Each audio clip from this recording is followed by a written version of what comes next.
Good morning, good afternoon, good evening, wonderful people, wherever you are. We are so glad that you tune into our channel. We're happy that you are here and we really do appreciate it. And today I decided to wear my glasses. I hope there will not be a glare. Um, we are an NPO. We talk a lot about manufacturing opportunities in Africa, for the reason that sub-Saharan economies are under-industrialized. We import everything. We import a lot of things. Manufacturing is done on a very small or limited scale on the continent. And that robs us of many opportunities. That robs us of creating jobs, strengthening our economies, and a whole lot of other things. We've done a video on the benefits of manufacturing to an economy, and we will put a link to that in the description box below. So today we're talking about manufacturing opportunities in Tanzania. A brief background is that Tanzania is a country of 63 million people, and the birth rate is at least 2 million children that are born every year. And the number of households, the average household size is about 4.6, so that gives us at least 13 million households in Tanzania that you can serve, that have consumer goods and that you can serve and you can have a slice of. When we talk about manufacturing, we always break them up into specific consumer goods for the area and specific ones that have that are unique to a country, that give a country specific competitive edge over others. And we will start with the ones that give Tanzania a competitive edge, and those will be about three of them that we have identified. Tanzania is the second largest livestock on the continent. But out of that, you find that only 1% of the meat consumed in Tanzania is processed inside the country. The rest is processed outside. Now, that is a big gap that Tanzania is losing on, having the second largest population of livestock on the continent. So that gives rise to opportunities in abattoirs and in processing meat, making all sorts of processed meat, sausages and others, and in cold storage and cold transportation of that, and butcheries. There's a huge market there because only 1%, large scale, 1% is of the meat consumed in Tanzania is processed internally. The rest is processed outside. There is a large gap and an opportunity that exists. Also, Tanzania is the third largest producer of avocados.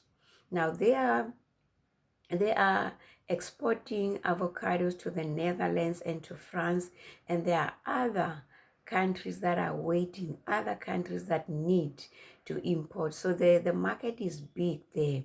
But also, while exporting it, is always good to add value to what you're exporting, not just exporting it as it is. They can export, but there's also a market for adding values to that. Like they can go make guacamoles, but please don't just try to export it to Mexico. I know Mexico, they eat a lot of that, but Mexico exports about 50% of all the avocados that are exported worldwide.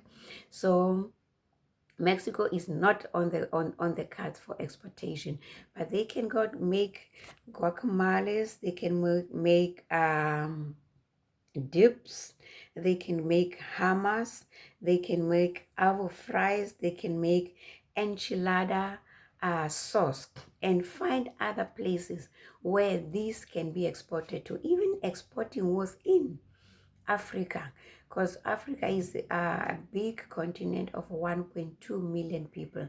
Try to add value before you add them, while others you can export them as they are. Also, they have a huge um, competitive edge when it comes to Tanzanite. Tanzanite is found only worldwide, is found only in Tanzania. And they say that it is almost impossible to emulate it, to make something that is close to Tanzanite.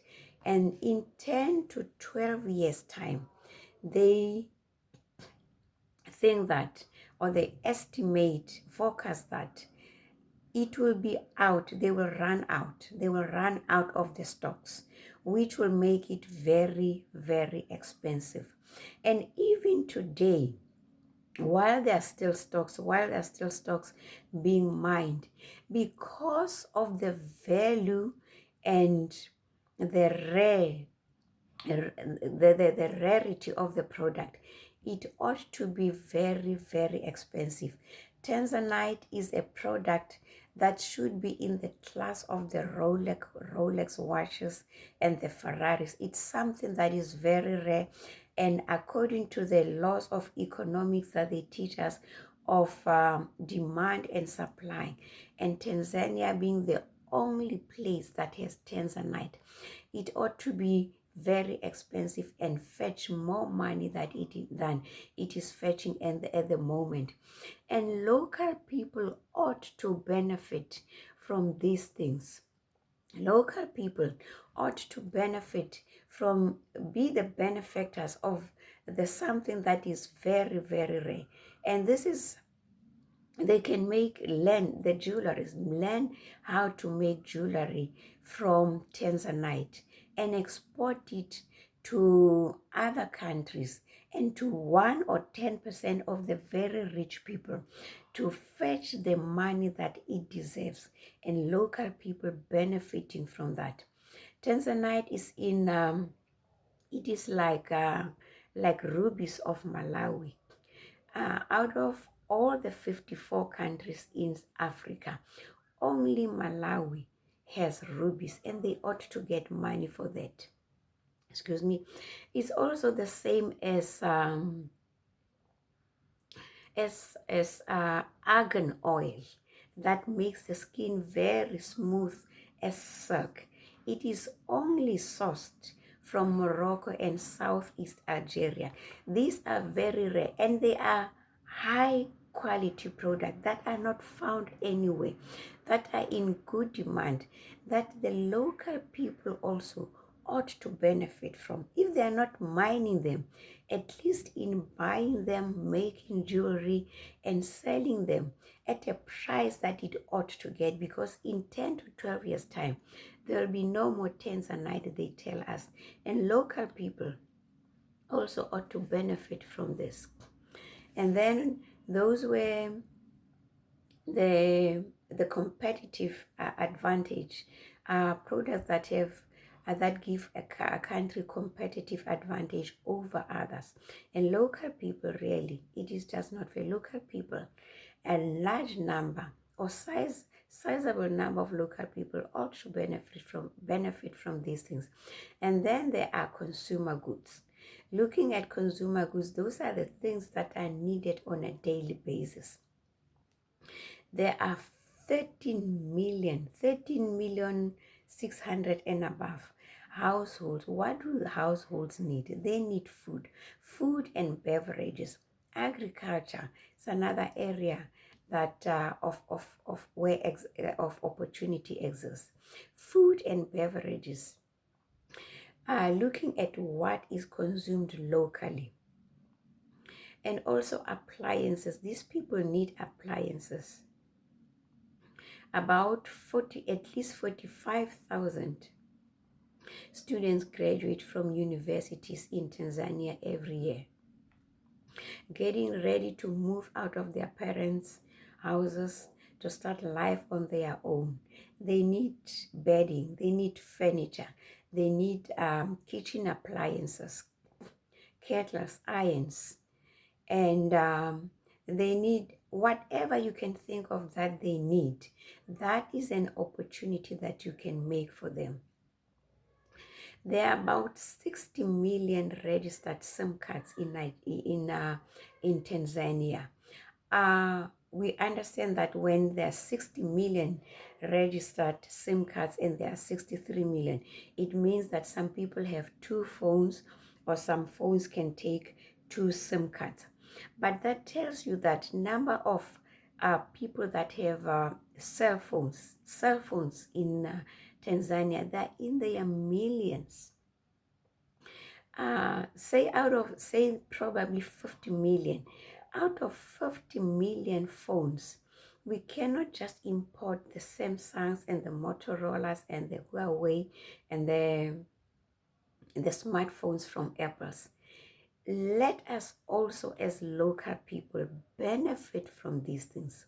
Start by if you cannot manufacture, start at least by assembling them. Learn, go online, learn how to assemble a cell phone. What parts do you need, where to source them? Buy them, assemble them, and let there be a local brand of cell phones made in Tanzania. And if you can just, out of 50 million, if you just capture 1 million of the market, 1 million locally made cell phones, and you sell them to local people, and you just hit below your competitors' price to attract them, and say you make a gross profit of $25, that is clean 25 million per year. Even if 10 people share that market, it's something good for a start. That is an opportunity that exists, and not only in cell phones, also in tablets, in laptops, in PCs, and also radios, making watches. These are the opportunities that we are passing on to other people. And as we do that, many people become millionaires.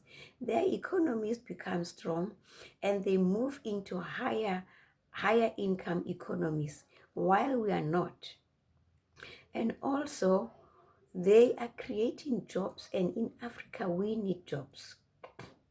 Also, 50, more than 50% of the people in Tanzania, they are 18 years and below.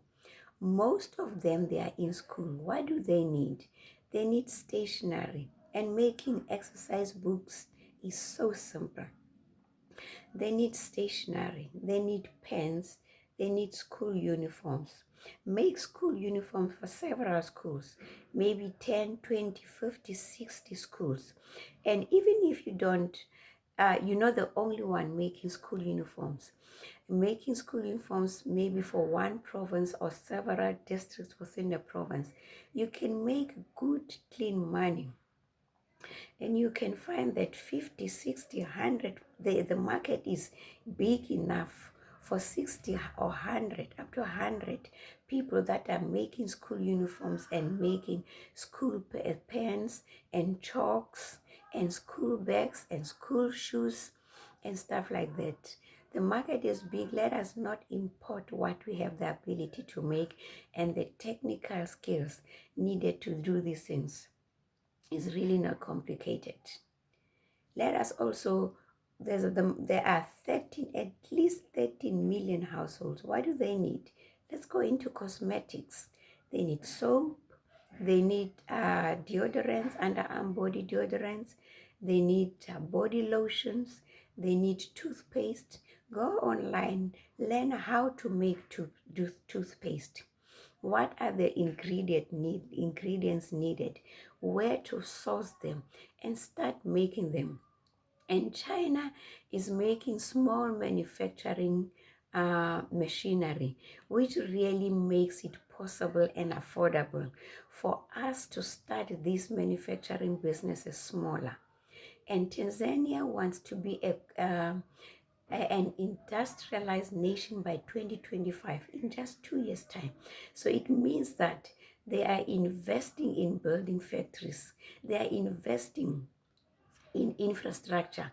They are investing a lot in rails and roads and high electricity generation, using water power, hydroelectric power.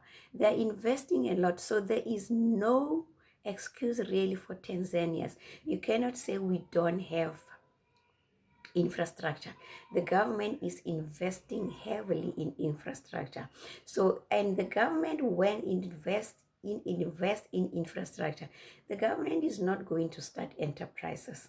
They provide infrastructure, and we the people, we start enterprises. So really, there are opportunities, and I think Tanzania is like Egypt. Egypt is investing a lot also in infrastructure. So they have the competitive edge over others. And you can start small and grow, because while other countries are also taking up these small opportunities, they are struggling with limited infrastructure. But Tanzania is in a very advantageous position. So you can even start exporting to other African countries. Make toothpaste, make hair products, import the ingredients from other parts, and let us learn to support one another in Africa. West Africa, Ghana, Mali, West Africa, they're producing shea butter, and it is a good ingredient that is needed in making cosmetics. Import shea butter from these things. And also we talked about Tanzania having a competitive edge, being the third largest producer of avocados. You can make body butter from avocados. You use hot method to do that. Just go online and learn how to extract oil and make body butter from avocados, and export it to other countries. I used to make soap, and I used to love avocado body butter. It's very rich, very nourishing, and it's of very good quality. And really looking at the opportunities that exist in Africa. Where there is a gap, there is an opportunity. We are under industrialized, and therefore we have a shortage of jobs. But there are many, many opportunities. But the thing is, our minds have been trained to think, to look for existing jobs. But we need to retrain our minds to see the undeveloped state as an opportunity to develop jobs. Our children are trying to escape poverty from Africa and drowning in the Mediterranean Ocean, Mediterranean Sea, trying to go to Europe looking for a better quality of life.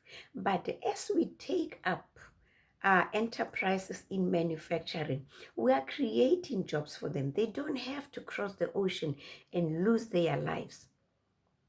Let us take up these opportunities and build a better Africa. And we talk about us being the agents of change. The government will give us the infrastructure, but they are not the ones that take up enterprises. There may be a few state-owned enterprises, but the bulk of enterprises, and many of them will be small, they are created by you and I. But collectively, we contribute substantially towards the GDP, towards improving the GDP, improving productivity. So we talk about these things in a book, that we are the agents of change that our countries need. But we need to think of ourselves as entrepreneurs. We understand that not everybody is an entrepreneur, but that 10% of the population that are burning inside with entrepreneurship, these are the opportunities that we highlight. Take entrepreneurship and create jobs. And we talk about this in a book. The book is available. It's available from Smashwords. It's an ebook, and the link will be in the pinned comment in the comment section below. Please download that book, get a copy of your book, and we talk also about how to create or how to develop an entrepreneurial mindset. For too long, we thought of ourselves as employees, but we have to look at the undeveloped state, at the lack of manufacturing or limited manufacturing, and see that as an opportunity. And do you realize that if just 10% of Tanzanians, that is roughly 6 million people, take up entrepreneurship, and the bulk of them, say a million or 3 million of them, they are in manufacturing, and you employ 3 people, very soon 3 million people will be employed. And of the 3 million people then that are employed, if they take care of 3 other people, that is 4 million people living on the salary of one person that you employ. 12 million people will have a better quality of life, and we shall have lifted them up from below the breadline. Let us take up these things. Also, clothing. Uh, Africa, we import a lot of clothing from China. I'm not saying we need to stop. We would also love to export some things, but we need to minimize imports and strengthen local manufacturing and support local businesses. These are some of the opportunities that we are giving over to other people, and we are missing on them. And ceramic products, making chemical products, sugar, cooking oil, things that we import a lot, that we need not import. Let us, excuse me, start making this locally. Pasta, nuts, spices. Just think of the households. There are at least 13 million households. They need food, they need spices. Do you know that you can make millions from just making spices? You don't need a factory that makes and produces everything. Just making spices every morning, every day. 13 million households, they cook at least one meal, and they need spices.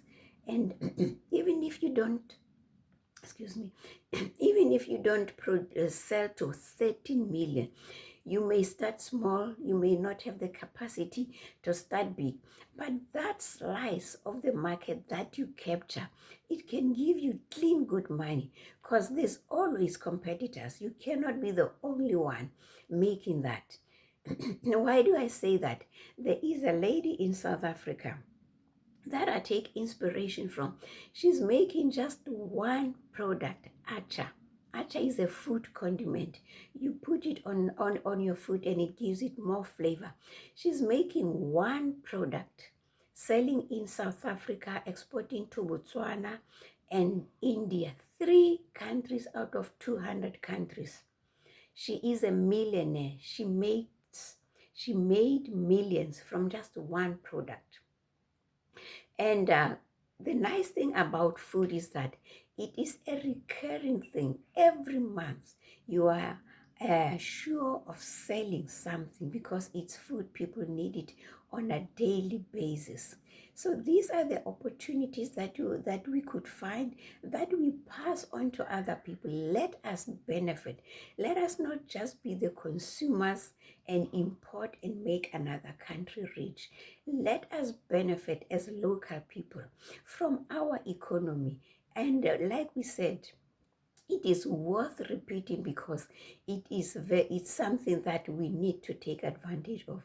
That manufacturing produces many millionaires. After Second World War, I'll give this example. After Second World War, the economy and the infrastructure of Germany was almost decimated.